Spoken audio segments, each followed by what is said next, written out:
New Year's Eve is supposed to be about forward motion. The last seconds of one year falling away, the first seconds of the next arriving with noise and promise. Clocks count down, voices rise together. People believe, if only for a moment, that time itself is restarting. But in one American hotel, on one New Year's night, time didn't move forward at all. It repeated. The hotel stood just outside a mid-sized city, close enough to hear distant fireworks, but far enough to feel isolated once the sun went down. It wasn't old, not historic, not abandoned. It was the kind of place built for convenience. Business travelers, families passing through, people who needed a room for a night and nothing more. 2 floors, neutral colors, long indoor corridors with patterned carpet and soft yellow lighting that never quite reached the corners. On December 31st, the hotel was nearly full. There was nothing unusual about the guests.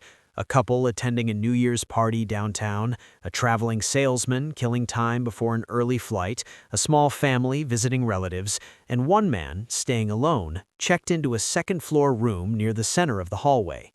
His name appears differently in different records, so it doesn't matter what we call him.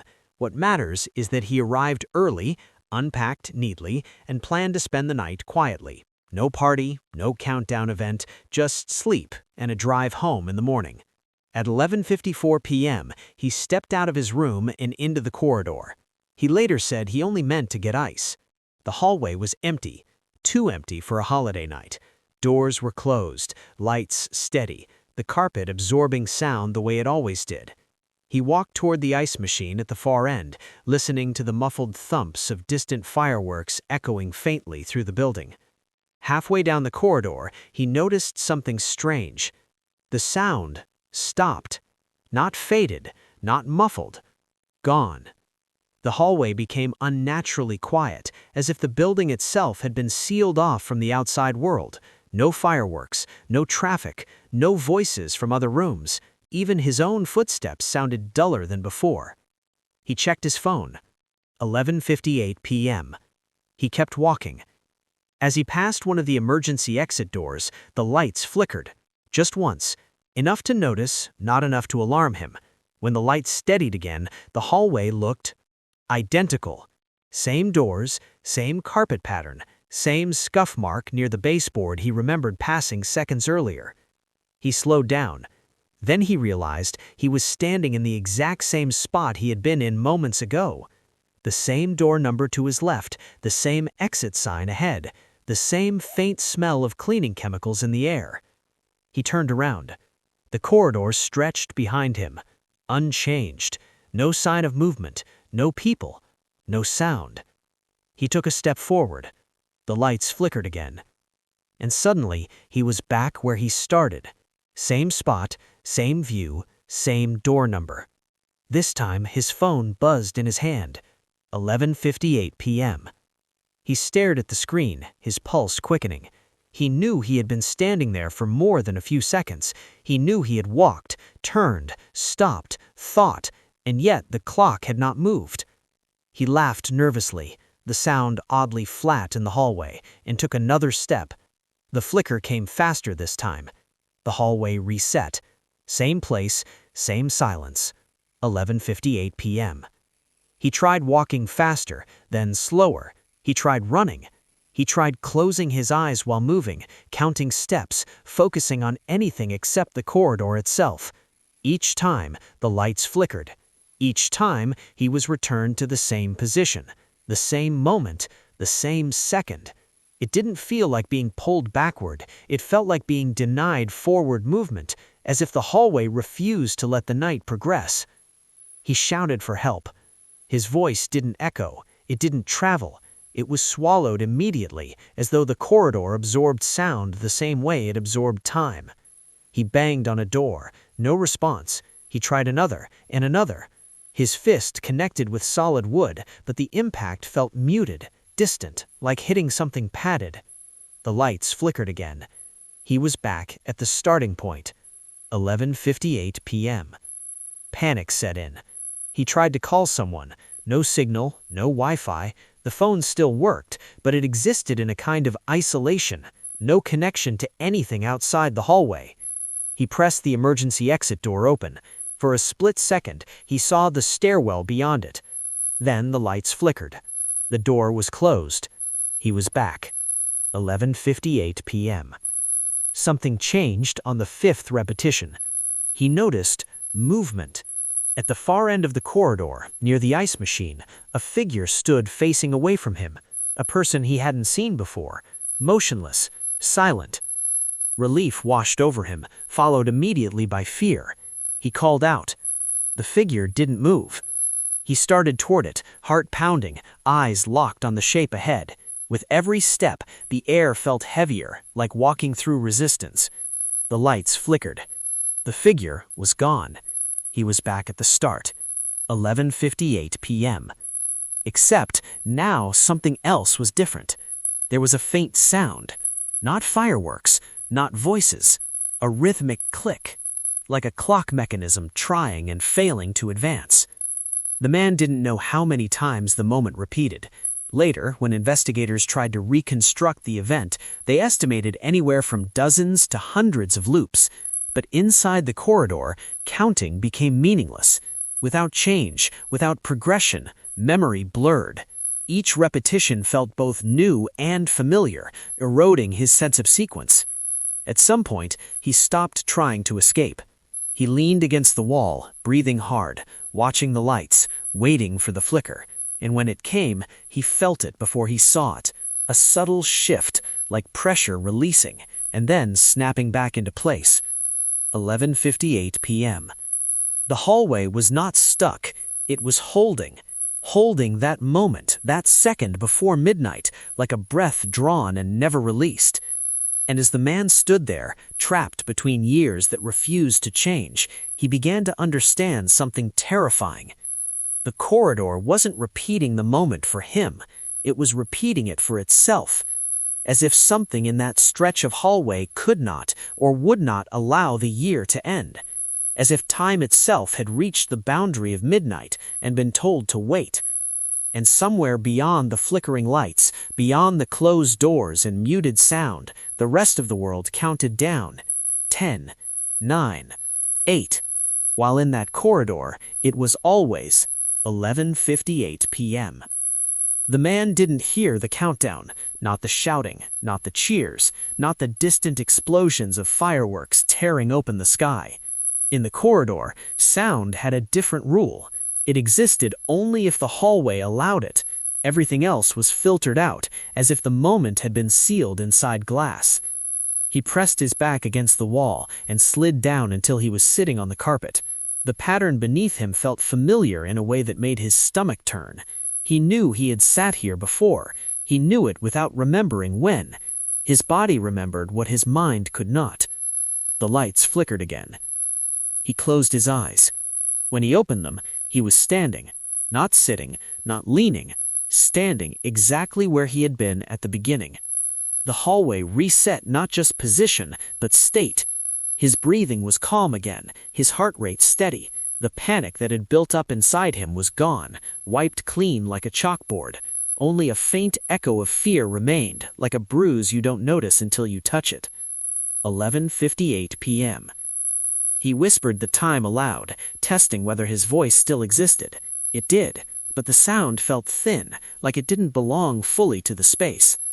"This isn't happening," he said. The words fell flat. He took 3 careful steps forward, watching the lights the entire time. Nothing happened. No flicker, no reset. Encouraged, he took 3 more. Then the carpet pattern repeated. Not similar, identical.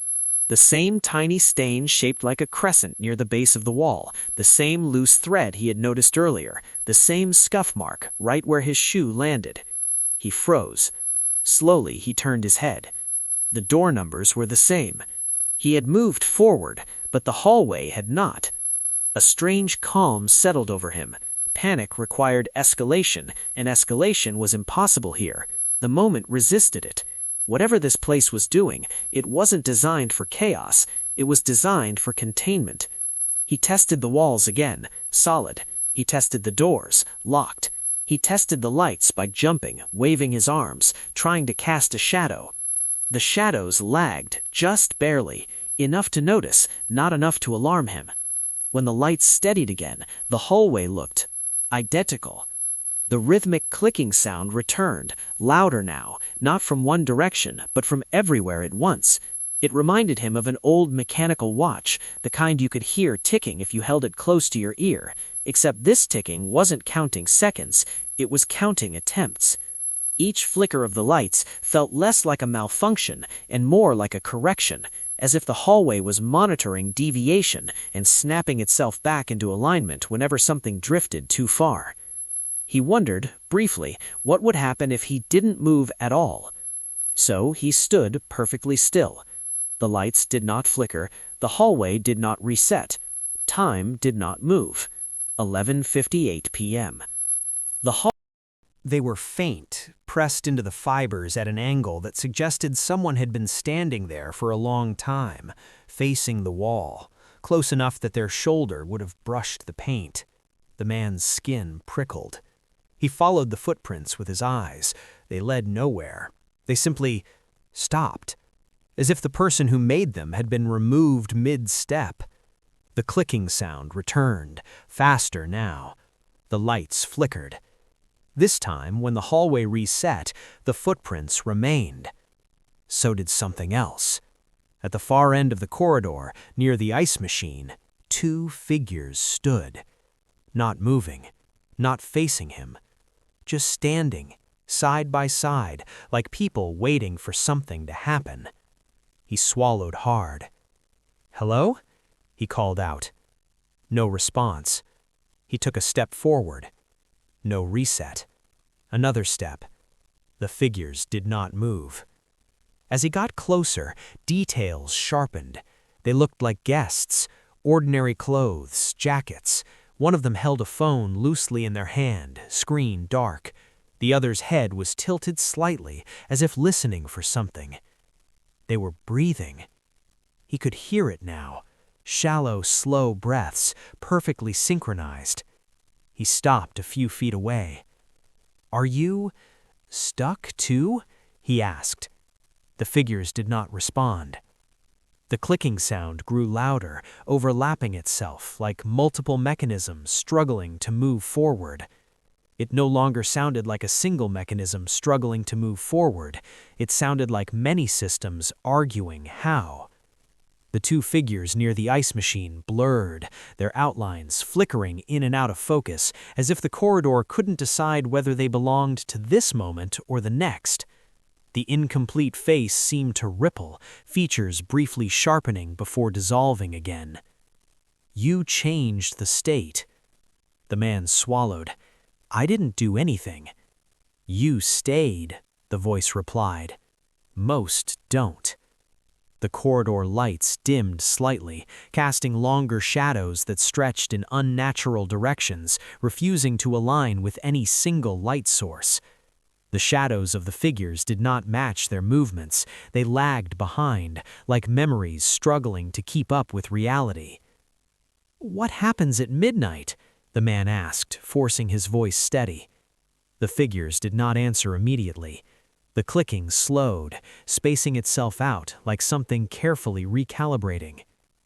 "At midnight," the voice said finally, "this place must decide." "Decide what?" the man demanded. "Whether to release or repeat." The man's heart hammered in his chest. "Repeat what?" he asked. "The moment," the voice said. "Again and again and again." The corridor trembled subtly, not enough to knock him off balance, but enough to remind him that the space itself was under strain. Doors rattled softly in their frames. The exit sign flickered, briefly displaying unreadable symbols before snapping back to its usual red glow. "You said you hold it," he said. "Why?" The incomplete face turned slightly, as if considering how much to reveal. "Transitions are dangerous," the voice said. "They carry instability, uncertainty, unresolved states." The man laughed bitterly. So you trap people in a hallway? The other figure twitched, its head jerking at an unnatural angle. Not people, the voice corrected. Pressure. The word echoed unnaturally, bouncing off walls that shouldn't have reflected sound. Most pressure dissipates naturally, but certain moments accumulate it. Like New Year's? The man said quietly. Yes, endings layered on beginnings, choices deferred, promises made without understanding cost. The clicking accelerated again.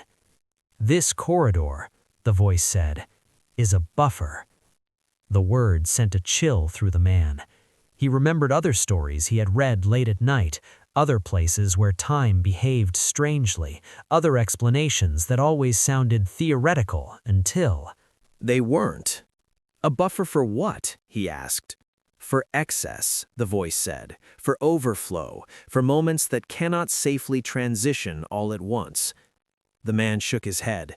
So you trap time here, you loop it. We stabilize it, the voice said. The figures began to move, slowly pacing along the corridor, their footsteps making no sound. As they passed doors, the numbers on the plaques shifted subtly, some flickering between digits, others displaying symbols the man didn't recognize. How long has this been happening? He asked. The voice paused. Longer than this building, it said. The man's stomach dropped. This place existed before the hotel? The corridor seemed to stretch again, revealing for a brief moment layers behind the walls, older hallways, different lighting styles, stacked like frames of unfinished renovation. The structure adapts, the function remains. The man's thoughts raced. And the people who get trapped here? The figures stopped moving. They're released, the voice said. When? The man asked. Usually, the voice replied, before they notice. The word usually hung in the air. And when they're not, he pressed. The incomplete face turned toward him fully, closer now than before.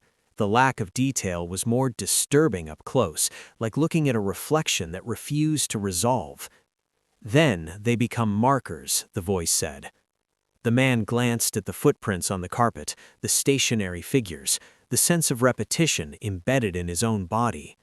Like them, he said. Yes, the voice replied. The corridor lights pulsed, and the man felt a sudden wave of exhaustion crash over him, heavy and artificial, like a system trying to sedate a process that was running too hot. Why me? He asked, fighting to stay focused. The figures tilted their heads in near unison. You noticed, you resisted reset, you maintained continuity. The man clenched his fists. So what happens now? The clicking stopped abruptly. Silence fell, thick and oppressive. The phone in his hand vibrated. 11:59 p.m. The seconds ticked forward, each one loud in his ears despite the absence of sound. 58. 59. The corridor seemed to inhale. This is the decision point, the voice said. The man felt pressure building in his skull, like altitude sickness without ascent. What decision? The figure stepped back, clearing the space in front of him. Whether the moment passes or whether you help us hold it. The man stared at them in disbelief. You want me to stay here? You're already aligned. You can stabilize the transition. By being trapped, he snapped. By being present, the voice said calmly.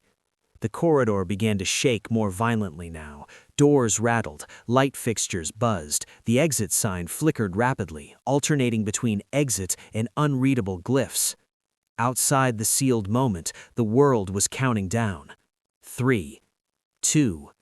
The man's chest tightened. He imagined fireworks frozen mid-explosion, voices suspended in open mouths, an entire world waiting for permission to move forward. 1. The voice said softly. The lights went out. For a fraction of a second, there was nothing, no hallway, no figures, no sound, no sense of direction. Then the lights snapped back on. The corridor was empty. No figures, no footprints, no distortion. The man stood alone, breathing hard. His phone buzzed again. 12 a.m. Midnight. The year had changed. The corridor felt normal, too normal. The air pressure eased, the carpet felt like carpet again, the distant sounds of fireworks flooded back in all at once, loud and overwhelming. Doors began to open along the hallway.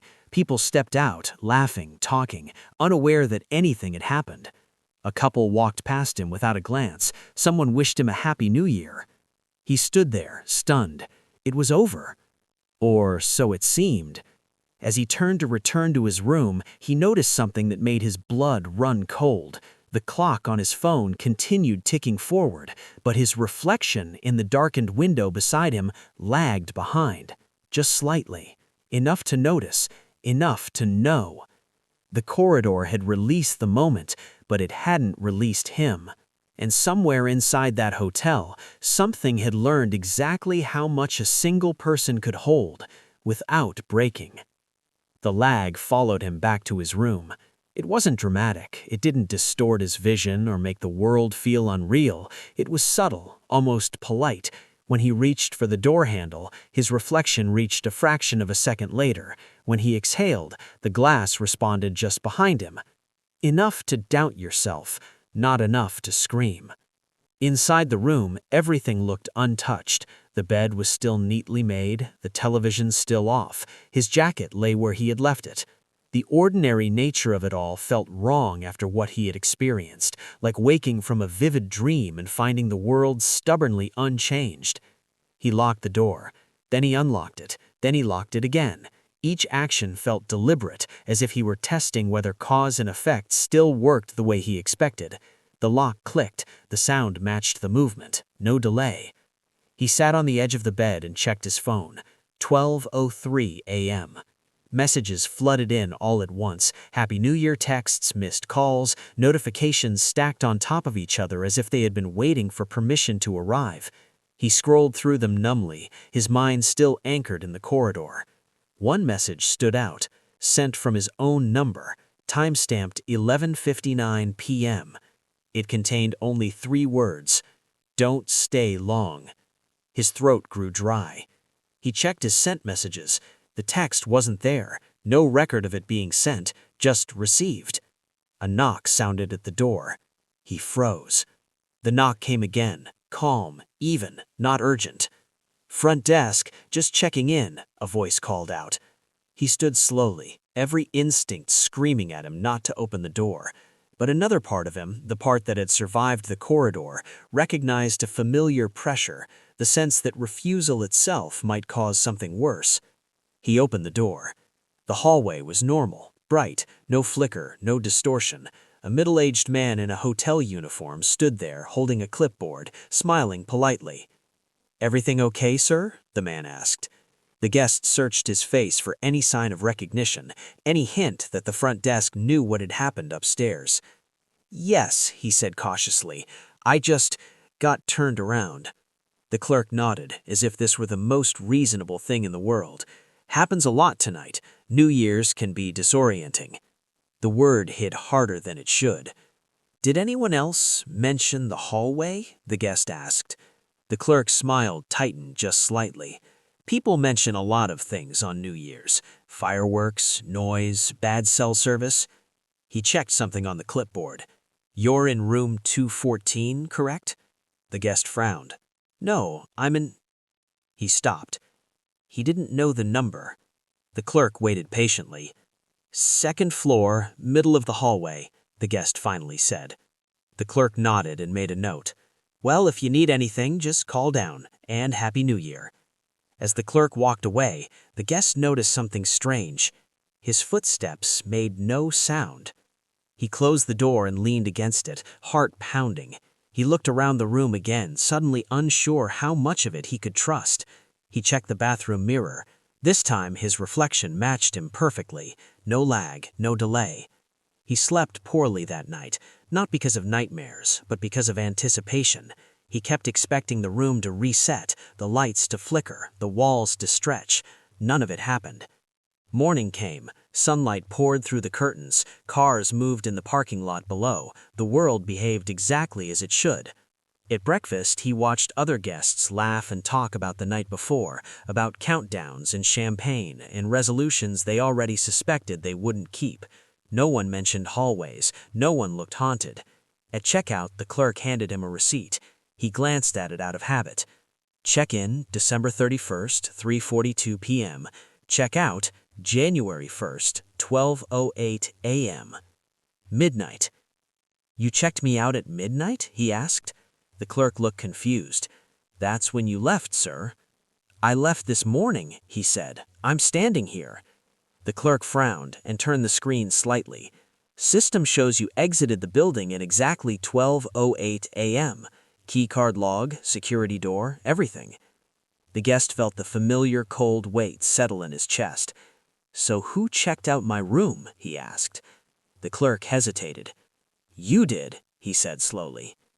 The guest signed the paperwork and left without arguing. He understood now that explanation was useless. Whatever the corridor was, it didn't erase people, it edited them. Outside, the air felt sharper, brighter, too real. As he drove away, he noticed something else. Every digital clock he passed, on dashboards, storefronts, billboards, seemed to hesitate for just a fraction of a second before advancing each minute, not stopping, not looping, waiting. The effect faded as he put distance between himself and the hotel. By the time he reached the highway, everything felt normal again. Weeks passed, then months. Life resumed, but something had changed. He found himself pausing before decisions, not because he was uncertain, but because he felt something watching the space where the decision would form, not judging, measuring. He didn't tell anyone about the corridor. Not his family, not his friends, not the people who noticed over time that he had changed in small but measurable ways. He spoke more slowly now, listened longer, paused in conversations where others rushed to fill silence. When asked why, he never had a clear answer, only a feeling that moving too quickly carried consequences he could no longer ignore. The sense of being measured never left him. It wasn't paranoia, it didn't feel hostile, it felt procedural, like standing beneath a streetlight that turned on automatically when you passed beneath it. Something noticed him, something registered his presence, and then it let him go. Most days, that was all. But every year, as December ended, the sensation grew stronger. It began subtly in early December. A tightening in his chest when he walked through long corridors, a faint pressure behind his eyes when he stood in places designed for flow, airports, office buildings, convention centers, spaces meant to move people efficiently from one point to another. By Christmas, the feeling sharpened. By New Year's Eve, it was unmistakable. He tried once to avoid it. One year, he stayed home, curtains drawn, lights low, no television, no countdown. He told himself that if the corridor needed him, it would find him. If it didn't, then maybe he was finally free. At 11:57 p.m., his phone buzzed. A calendar notification he had never created. Transition window opening. His heart sank. At 11:58 p.m., the lights in his apartment flickered. Just once. The room did not reset, the walls did not stretch, but the air changed, thickened. The sound of the city outside dimmed as if filtered through heavy glass. He stood up slowly. The hallway outside his apartment door felt wrong before he even opened it. Too quiet, too clean, like a place waiting for instruction. He didn't step out, he closed his eyes instead. When he opened them, it was 12:01 a.m. The pressure vanished, the world resumed. He understood then. The corridor no longer needed a physical location. It needed alignment. It needed someone who could feel when a moment was under strain, someone who could slow themselves enough to absorb that pressure without breaking. Not forever, just long enough. Years passed. He aged normally, but time treated him differently now. Doctors noted that his vitals were unusually stable for his age. Stress markers remained low even under pressure. He healed slightly faster than expected, slept more deeply. He felt buffered, as if sharp edges had been rounded just enough to prevent damage. He never felt immortal, just reinforced. Sometimes, late at night, he dreamed of the corridor, not as it had been, but as it was becoming. Longer, wider, less distinct. No doors anymore, just passage. People walked through it without noticing, pausing briefly, slowing unconsciously, then continuing on. They never remembered. He always did. One dream stood out. In it, he stood at the center of the corridor as it existed now, not in a hotel, but layered through countless structures at once. Hospitals, subways, schools, office buildings, any place where movement mattered. The incomplete figures were there too, but they were changing. Their faces were clearer now, more human, less abstract. They no longer frightened him. "You're not alone anymore," one of them said. He looked around and saw others like him, not standing beside him, but overlapping in time. People in different places, different years, all holding pauses in their own way. "How many of us are there?" he asked. The figure smiled, and for the first time, the expression felt genuine. "Enough," it said. He woke with tears in his eyes and no memory of why. The world continued to function. No disasters marked the transition, no headlines announced a change, but something fundamental had shifted. New Year's celebrations grew quieter in some places, less frantic, more reflective. People still counted down, but the desperation to mark the moment faded slightly. Midnight became less of a cliff and more of a bridge. Psychologists noticed a trend. Patients reported less anxiety around transitions, birthdays, anniversaries, endings, beginnings. The fear of change softened, replaced with a cautious acceptance. No one linked it to a hotel corridor. They linked it to culture, to mindfulness, to maturity. They weren't wrong. They just didn't see the whole picture. One year, standing alone on a quiet street as fireworks bloomed overhead, he checked his phone. 11:59 p.m. He felt the familiar pressure building, but this time it wasn't heavy. It was shared. He closed his eyes and breathed slowly. Not to stop the moment, not to hold it forever, just to steady it. When he opened his eyes again, the clock read 12 a.m. The world cheered. Time moved forward. And somewhere, in a corridor that no longer needed walls, the moment passed cleanly. He smiled. Not because the year had changed, but because it had been allowed to. And for the rest of his life, whenever time hesitated, whenever a moment felt too heavy to move on its own, he would pause, just long enough, so it could, without breaking. The years that followed blurred together in a way he could never fully explain, not because they passed too quickly, but because they passed evenly, smoothly, like water flowing through a channel that had finally been shaped correctly. Life no longer felt like a series of sharp turns. It felt like a long corridor with enough space to walk without rushing. He stopped counting New Year's Eves after a while, not out of fear, out of understanding. Every December, the pressure still came, but it arrived earlier now, softer, distributed across days instead of crashing down in a single moment. The system had learned, or maybe it had always been learning, and he had simply been part of the lesson.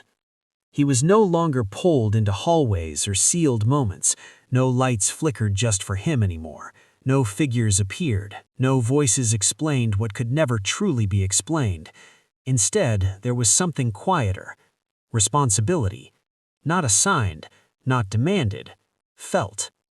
He could sense when a transition was heavy, not just New Year's, layoffs and work, hospital waiting rooms, courtrooms just before verdicts, airports during mass delays, places where thousands of small uncertainties stacked on top of each other until time itself felt strained.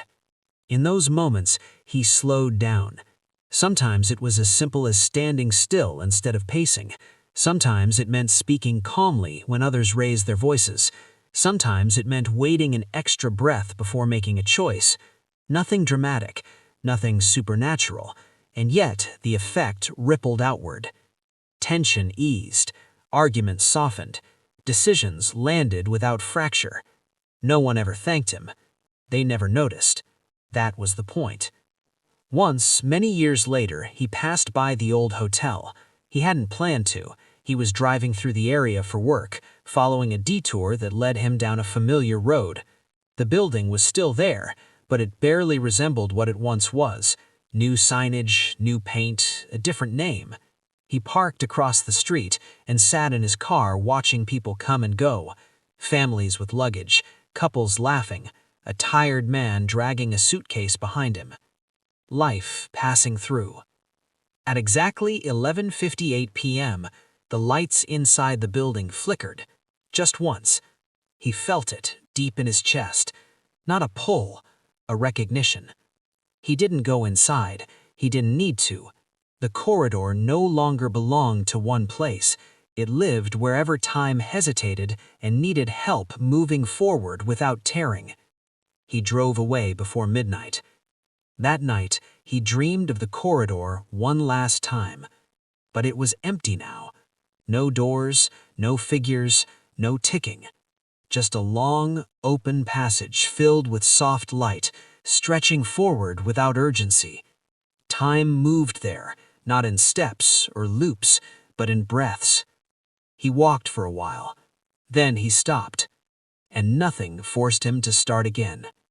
When he opened his eyes, the dream faded gently, like a memory that had finished its work.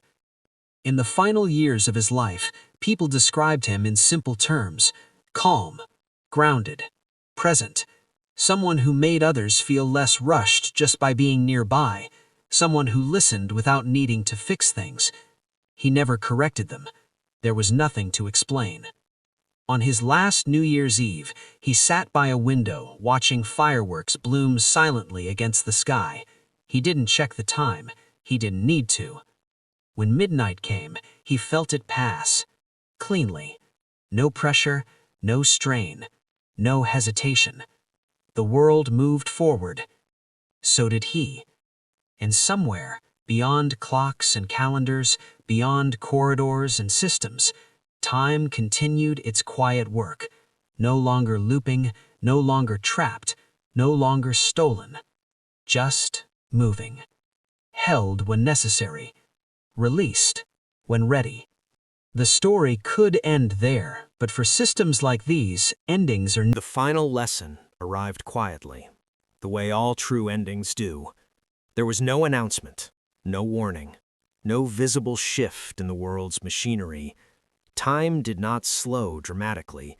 It did not fracture or loop or hesitate in a way anyone could point to and say, "There, that's it." Instead, it changed in the smallest way possible. It stopped correcting. Not everywhere, not always, but where it mattered most.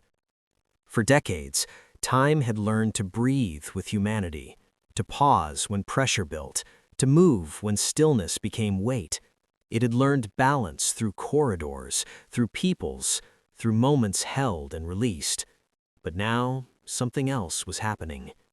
People had changed. The pauses no longer felt foreign. They no longer felt like interruptions or anomalies. They felt earned, familiar, integrated. Humanity no longer needed time to intervene as often because people had learned to intervene in themselves. The system, if it could still be called that, began to step back, not out of failure, out of trust. New Year's Eve came again, as it always did. Cities prepared, fireworks were loaded, screens filled with countdown graphics, voices gathered. But something was different this time, in a way no statistic could measure. The urgency was gone. People still celebrated, still laughed, still toasted the future, but the desperation to arrive at midnight had softened. It was no longer a cliff. It was a doorway people were willing to approach at their own pace. At 11:58 p.m., nothing flickered. At 11:59 p.m., nothing tightened. The air did not thicken.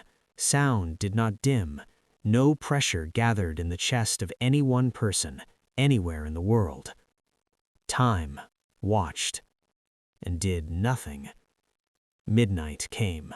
The year turned, and the world continued without hesitation.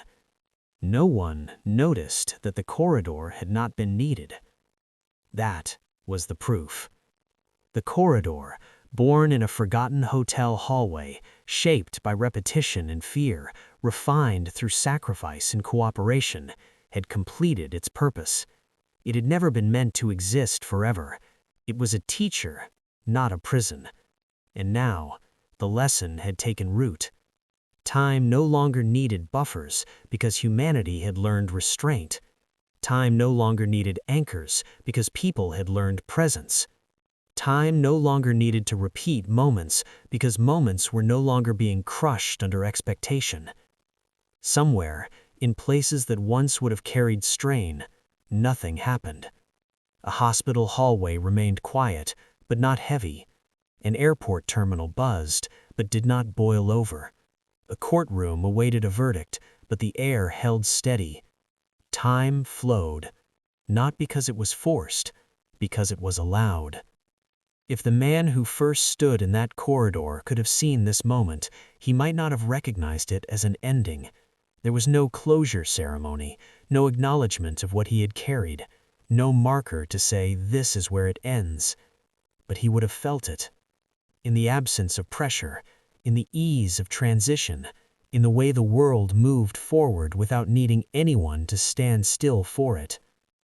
The corridor still exists in a sense, not as a place, not as a function, but as a memory embedded into the shape of time itself, a reminder of what happens when moments are forced to carry too much weight, and a promise they never have to again. If, one day, humanity forgets this lesson, if urgency returns unchecked, if endings and beginnings are crushed into impossible seconds, time will remember. It always does. But for now, it rests. And if you ever find yourself walking down a long hallway late at night and nothing feels strange at all, no pressure, no stillness, no hesitation, understand what that means. It means the corridor is no longer needed. It means time trusts you. It means the moment is safe to pass. And so it does. Forward. Cleanly. Once.